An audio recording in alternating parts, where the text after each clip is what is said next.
When I was growing up, I was often embarrassed by my mother's behavior in public places, such as at a restaurant. I thought that she spoke and laughed too loud, she gestured too wildly, and I was mortified when she would insert herself into the conversation at the next table. Now I understand that I was embarrassed by my mother's nonverbal accent. Nonverbal accents are the unique ways that we have of expressing ourselves nonverbally that reflect our membership in a social or a cultural group. Your nonverbal accent is influenced by categories such as your nationality, your ethnicity, your gender identity, and your socioeconomic class. In the case of my mom, she grew up in a very working class, Italian American ethnic neighborhood where the norms for nonverbal communication were different than for mainstream European American culture. She fit right in when she was at a family gathering with her 10 siblings and all of my cousins, but her behavior stood out a little bit in more mainstream environments. These are some of the characteristics on my mother's side of the family, how they speak nonverbally. They speak really loud, they speak really fast, their gestures are more animated, they tend to stand pretty close to you when they're talking to you, and they touch you and embrace you quite a lot. And finally, they express their emotions very freely with their facial expression, with their gestures, with their voices. When we encounter somebody who has a nonverbal accent that is different from our own, we tend to make quick judgments about that person, and we often attribute their behavior to negative character traits.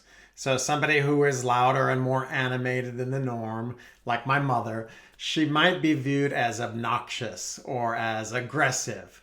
To use another example, when we encounter somebody who speaks at a slower rate than what we're used to, we tend to judge that person, or maybe even an entire group of people, as not very intelligent. To some degree, all of this judgment is probably inevitable.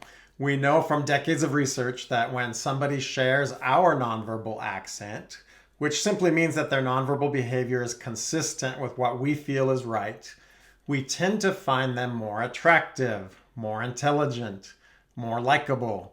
We attribute all sorts of positive qualities to them. In short, we have an in group bias in favor of people that share our cultural norms.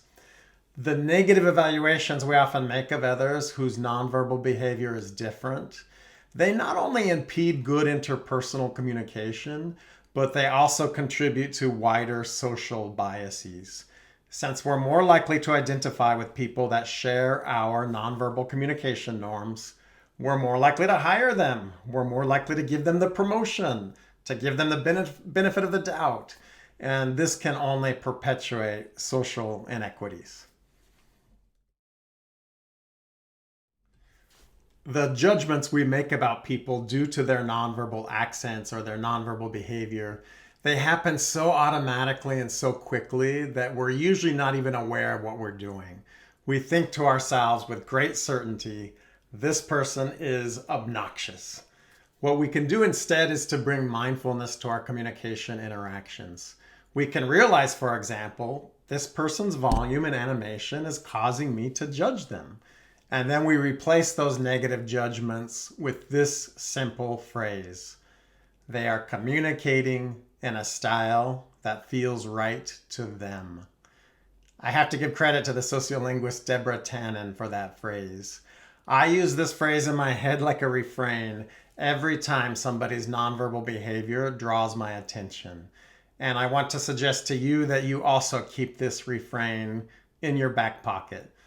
They are communicating in a style that feels right to them.